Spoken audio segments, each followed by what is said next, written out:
So today in the London derby, Arsenal absolutely destroyed Tottenham 4-1. And at the first glimpse, it would appear that the reason that they won this game was through the brilliant individual performance by Eze. Eze had a brilliant hat trick, and they beat a Tottenham team which is respectable and is pretty up there on the table.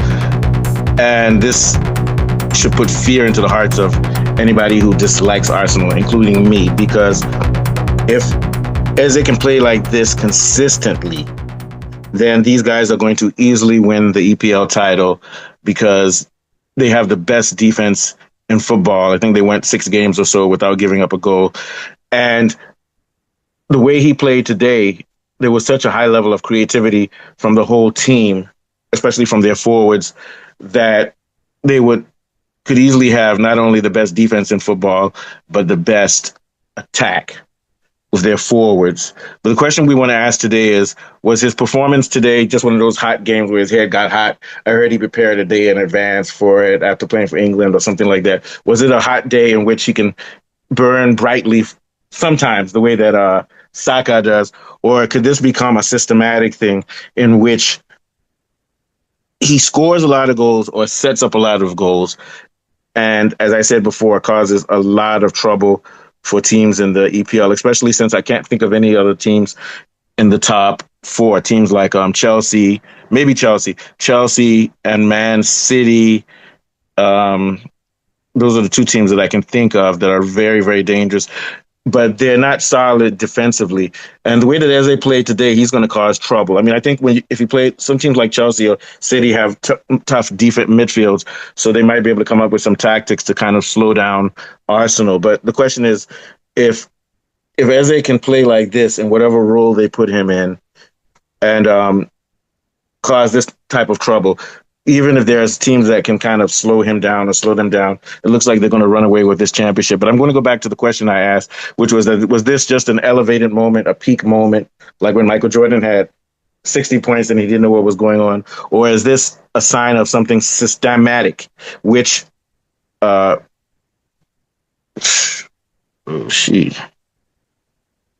Arteta, if he's smart, needs to repeat? Now, before I go to that, let's really look at how he was able to destroy Tottenham. I think it was a combination of his individual brilliance and skill, also a combination of mistakes that Tottenham made defensively and tactically, and then also the way that Arsenal used Trossard and Saka and Marino, the way they used them to create the perfect storm in which Eze's brilliance can come forward and unlock teams, the way that it doesn't come forward when you have Odegaard, Martinelli, and Saka. It's not the same.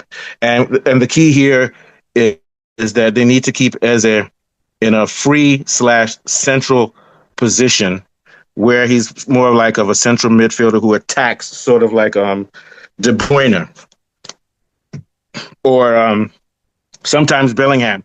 Bellingham can do everything and has a lot more defensive prowess and more holding prowess in the midfield and more fighting than Eze. But Eze is a lot more fluid in attacking and in dribbling and passing. So he should be a central midfielder in sort of in an attacking role, supporting a central striker. And this is the key. They need to have Mourinho there as the false 9. Now, and it doesn't matter who you have on the left or the right, so long as they know their role and they're no longer going to be the central focus. For example, we know that you have Saka on the right. And a lot of times, Arsenal has tried to use Saka or Martinelli as their focal point of their offense. And it doesn't work because there's not enough creativity. And Odegaard is just not a creative midfielder.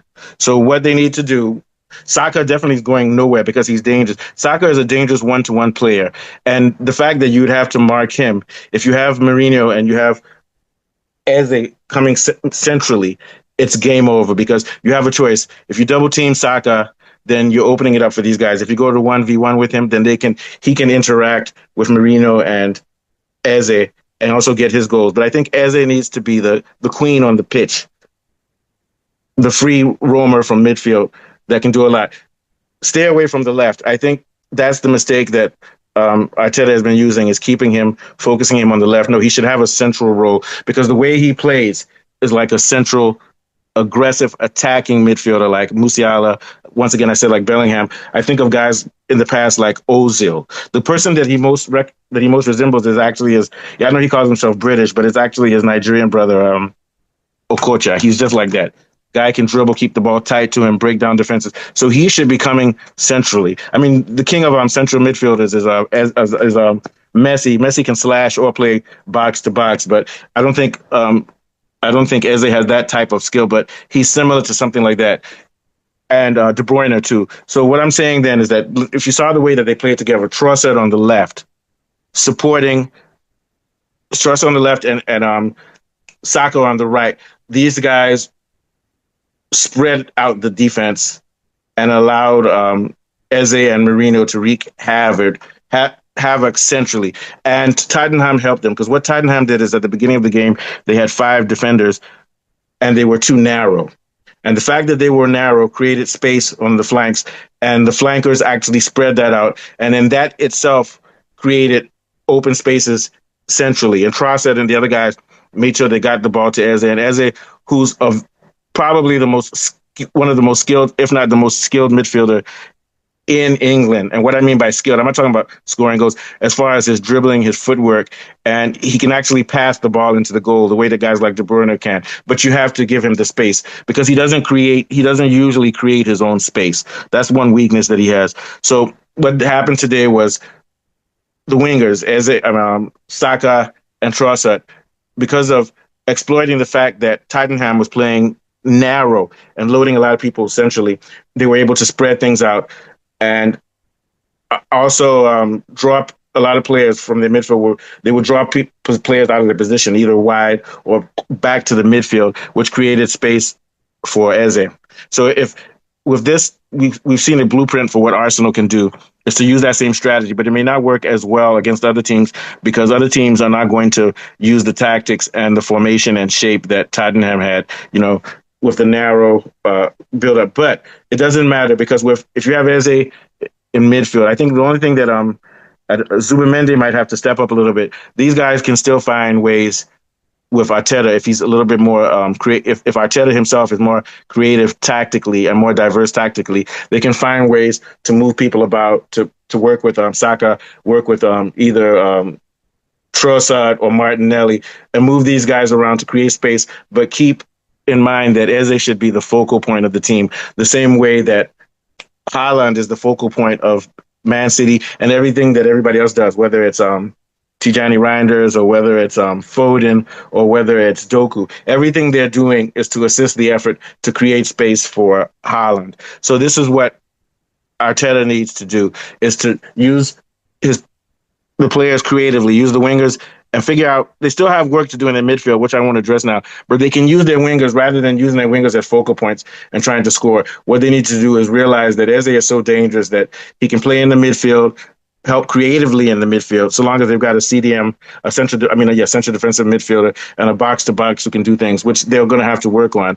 But if you give him that free space to roam centrally, at least, even if you're not getting a high work rate in the midfield, you're getting somebody who can play in the midfield and go centrally. He could, in fact, play as a false nine, but it would be a waste of him because he has dribbling ability. So if he's in central spaces, close to the midfield, or even advanced closer to the box, he can use his creativity because he's also very good at passing and he's very good at getting rid of the ball if he doesn't see enough space. And that's when guys like Saka can become more dangerous because he can also interact with Saka, in which is a mutual relationship in which they pass the ball, give it back to the other guy, and whoever is open, they can do the work. But the only problem is that Saka can't drift.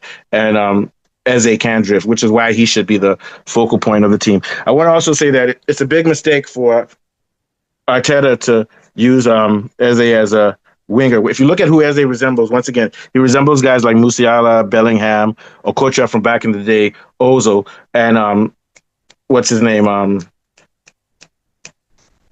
De Bruyne. Although De Bruyne can be sort of wingy-ish too, but these guys definitely are more deadly when they're playing from the center.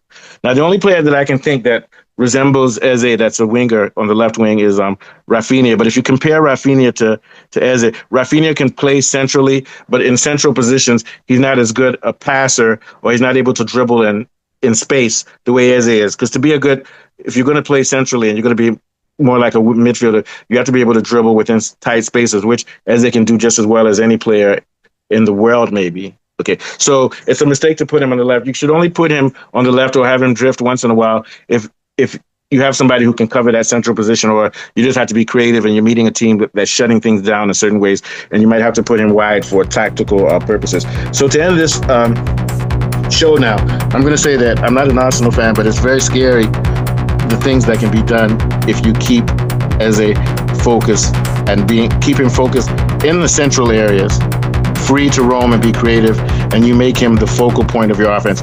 If Arsenal does that, I don't think they can be beaten this year. Anyway, what do you guys think? Tell me. Give me your remarks. Like, share, and subscribe. You're listening to, or you're watching Complete Football Africa. It's been great.